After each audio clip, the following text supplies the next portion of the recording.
Let's say your characters are traveling through space. They're on a spaceship unless they're some sort of space creatures, but well, this discussion applies even if they are. Just substitute spaceship with your character's name. So, what do you need to know if you're writing about their journey? As in basic mechanics about a vehicle in space. Well, there are two crucial things that make space travel different from, say, ordinary air travel, for example. One, there is no atmosphere, and there's probably no gravity. I mean, you could have gravity, but it's likely to be spotty, think cellular signal, in a very sparsely populated area, except the signal towers are much further apart to the point that you have no signal in most places. I'll get to why that analogy works in a moment. The first, we need to look at how gravity works.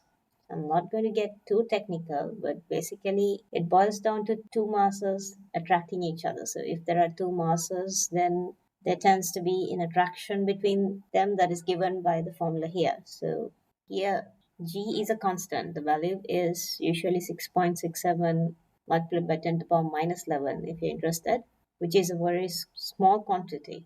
M1 and M2 are the mass of the two objects in question, and R is the distance between two objects. So that is why you don't feel this force on a day-to-day basis. So if you're talking about, say, two objects of 1 kilogram each, the force between them 1 meter apart would be 6.67 into 10 to the power minus 11 newtons.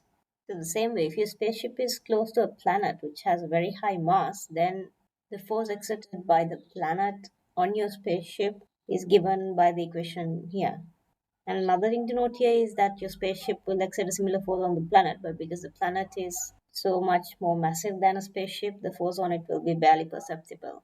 But when the same force is applied on the spaceship, then that's quite significant. By the way, this is true of you standing on the Earth's surface as well. This is basically the force that keeps you on the planet's surface, the force you know as gravity. And that's what brings you back down to the surface when you jump. So I suppose you sort of see how the cellular tower analogy works. Sure, all planets and suns and all that around your spaceship are attracting your spaceship, but a lot of locations in space they're so far away that this force is barely perceptible. That is why you essentially have zero gravity in a lot of points in space.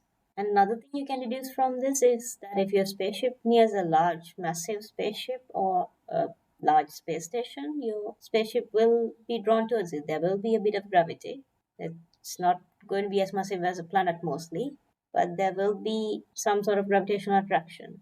And if you're in space, given the absence of gravity from nearby planets, the effects could be perceptible. So you can think of this as Bluetooth if you insist on running with the analogy like I'm doing right now.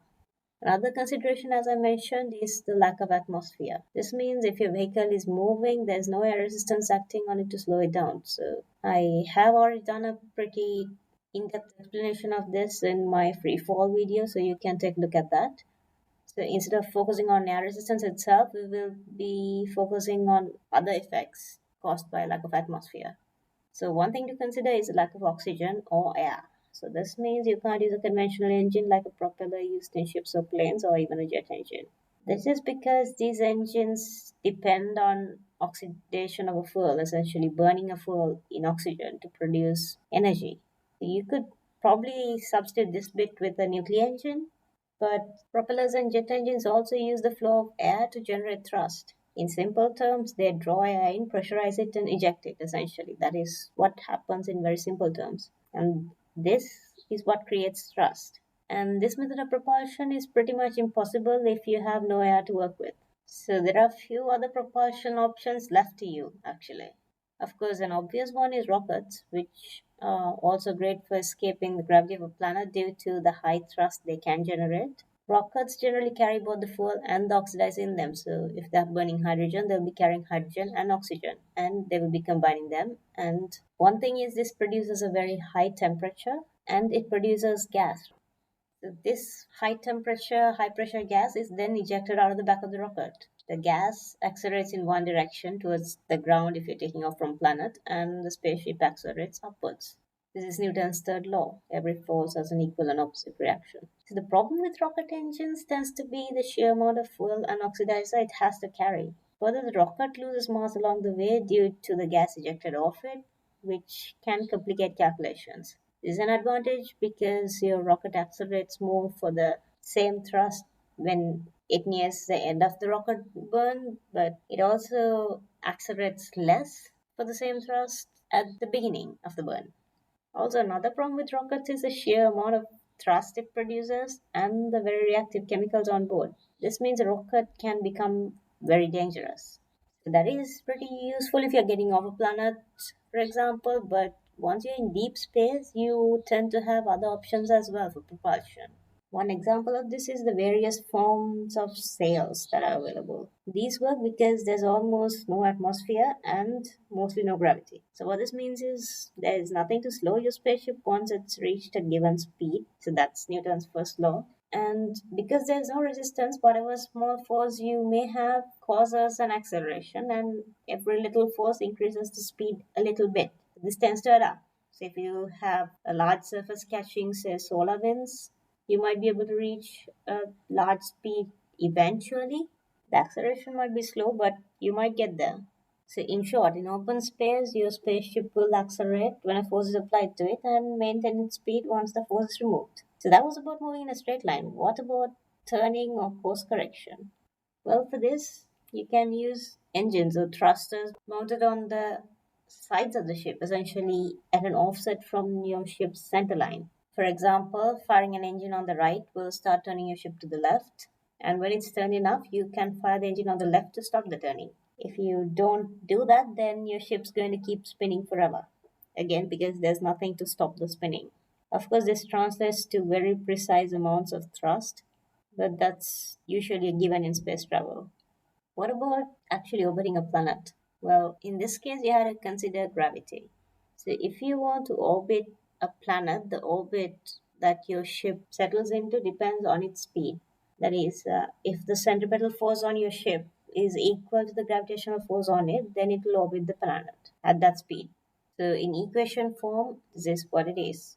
Here, m is the mass of the spaceship, capital M is the mass of the planet, g is the gravitational constant, and r is the radius of the orbit. This reduces to v is equal to square root gm over r. So, if your ship's speed is v, then the radius of its orbit can be calculated as given here. Just rearrange the equation. That is basically what I've done here.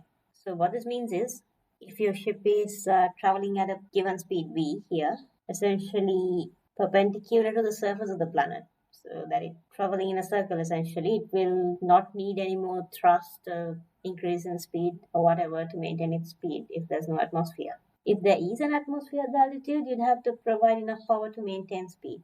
If not, you'd be drawn into the planet. If not, just turn the engines off and you can relax as it orbits the planet. Or if air resistance is low enough, you can let your vehicle drift to a slightly lower orbit and give an occasional boost of speed to resume your intended orbit. So that's if you want to stay in orbit. What if you're on the surface of a planet? In that case, you'd want to escape the gravity of the planet if you want to get into space. So that is, you'd have to start from the surface or from a particular orbit. So you could do this from orbit as well and go off into outer space, essentially escape the planet's gravity. Well, in that case, you need enough kinetic energy to counteract the gravitational potential energy on you. That is pretty much the simplest way to explain that. Think of it like being in a well or in a hole in the ground of some sort and needing to run up the sides to exit it. So that is basically what you're doing, and you need enough speed to be able to do that. You can calculate the speed needed using conservation of energy. I won't be going into the details of the derivation here. If you want me to explain it, I could do so in the comments. But the equation for escape velocity, that is the speed you need to escape the gravitational pull of a planet, is given by this equation. So, in theory, what this means is if you start off at the speed from the surface of the planet or from a specific orbit, you'd escape the gravity of the planet altogether. But if you're starting your journey from the surface of a planet, chances are you'd need to account for any atmosphere on the planet. The atmosphere would create drag, especially if you're reaching this kind of high speeds, which would increase the required velocity, or you could compensate by constant thrust until you clear a majority of the atmosphere. The escape velocity is about 11.2 kilometers per second or Mach 33 from the surface of the Earth. That is quite a high speed. It will be low on a planet with a lower surface gravity and vice versa. So those are some of the basics of space travel and the kind of speeds you need. And another thing you can use is the kind of G loads on people in the spaceship when escaping the gravity of a planet, or accelerating fast at all for any reason, really, or even when decelerating. G loads are essentially the perceived acceleration, the acceleration felt by people when the ship accelerates. Well, to be precise, you could say it's Newton's third law again. The ship accelerates and you're stationary, so when the ship is in contact with you, it exerts a force on you to make you accelerate to the same speed as the ship until you're at the same speed as the ship. So this force is what causes the perceived G load. There are limits to how much of a G force a human can stand in general. And also another thing to consider is people are usually better at sustaining G forces lying down rather than sitting up or even standing. So people are pretty bad at standing G forces when they're standing up. And the duration of the G force also matters. People can survive fairly high G forces for a very limited time. And it also helps if you're used to dealing with relatively high G forces, which is why some fighter pilots can withstand it. And also, your specific flight suit can also help you withstand G forces by sort of constricting the extremities and stopping your blood pooling, there, depriving your brain of oxygen and blood.